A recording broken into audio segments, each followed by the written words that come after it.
भारतीच मराठी तडकामध्ये आपले खूप खूप मनापासून स्वागत आहे। आज आपण बनवतोय नारळी भात। खूप असा टेस्टी आणि चविष्ट होतो। रक्षाबंधन आहे, त्याआधी नारळी पौर्णिमा येते आणि त्यासाठी हा खास बनविला जातो नारळी भात। एक वाटी मी तांदूळ घेतलाय, चांगला स्वच्छ 2 ते 3 पाण्याने धुवून घेतलाय आणि पाण्यात ठेवलाय। जवळजवळ 20 मिनिटं झालेली आहेत पाण्यात टाकून। आता आपण लगेचच हा नारळी भात बनवायला घेऊया। गॅसवरती मी कुकर ठेवलेला आहे, आपल्याला लगेचच नारळी भात बनवायचा आहे। नारळी भात बनवायला अजिबात वेळ लागत नाही। सुरुवात करायची आहे। साजूक तूप टाकून घेते, 1 ते 1.5 चमचा भरून मी साजूक तूप टाकलेलं आहे। आता आपल्याला यात टाकायचे आहेत खडे मसाले।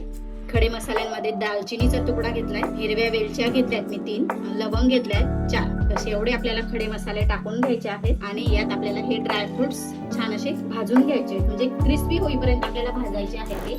ते ड्रायफ्रुट्स भाजून झालेले आहेत आणि आता आपण यात टाकून घ्यायचं आहे 1 वाटी खोबरं। ओलं खोबरं आहे, ते मी छान असं धुवून घेतलेलं आहे। नारळाची पात काढून घेतलेली आहे आणि छान असं मिक्सर मध्ये फिरवून घेतलेलं आहे। थोडंसं आपल्याला परतून घ्यायचं आहे। खोबरं पण आपलं परतून झालंय। आता यात टाकून घ्यायचं आहे आपल्याला हा तांदूळ। तांदूळ देखील आपल्याला छान असा परतून घ्यायचा आहे। हलक्या हाताने परतायचा आहे तांदूळ, मिक्स करायचा आहे चांगला। खोबरं आणि तांदूळ असा परतून घेतल्यानंतर ओल्या खोबऱ्याचा स्वाद छान असा तांदळामध्ये उतरतो, त्यामुळे थोडंसं दोघं असे परतून घ्यायचे आहेत चांगले। एवढा छान असं परतून घेतलाय। आता आपण यात टाकून घ्यायचं आहे पाणी। ज्या वाटीने आपण तांदूळ मोजलाय त्याच वाटीने आपल्याला पाणी टाकायचं आहे। ह्या 1 वाटीने मी तांदूळ घेतलेला होता। आता आपल्याला टाकायचं आहे 2 वाट्या पाणी आणि आपल्याला एक उकळी आणून घ्यायची आहे। पाणी उकळायला लागलंय, आता आपल्याला यात टाकून घ्यायचं आहे गूळ। त्याच वाटीने मी 1 वाटी गूळ घातलेला आहे, म्हणजे बरोबर आपण 1 वाटी तांदूळ, 1 वाटी गूळ आणि 1 वाटी ओलं खोबरं याचं प्रमाण ठेवलेलं आहे। हा गूळ घालून घ्यायचा आहे आपल्याला। चवीनुसार मीठ टाकून घ्यायचं आहे। गूळ आता विरघळायला लागलाय।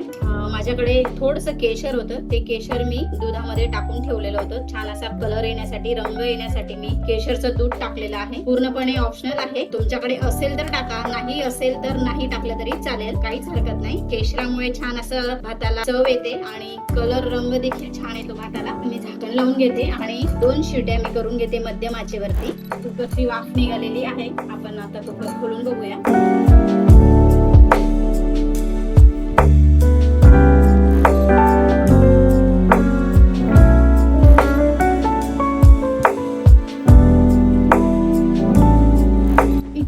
सिंपल आणि इतक्या सोप्या पद्धतीने आपण हा नारळी भात बनवलेला आहे। या नारळी पौर्णिमेला तुम्ही हा नारळी भात नक्की बनवा। रेसिपी कशी झाली कमेंट करून सांगायला विसरू नका। रेसिपी आवडली असेल तर लाईक करा, शेअर करा आणि सबस्क्राईब करायला विसरू नका। धन्यवाद।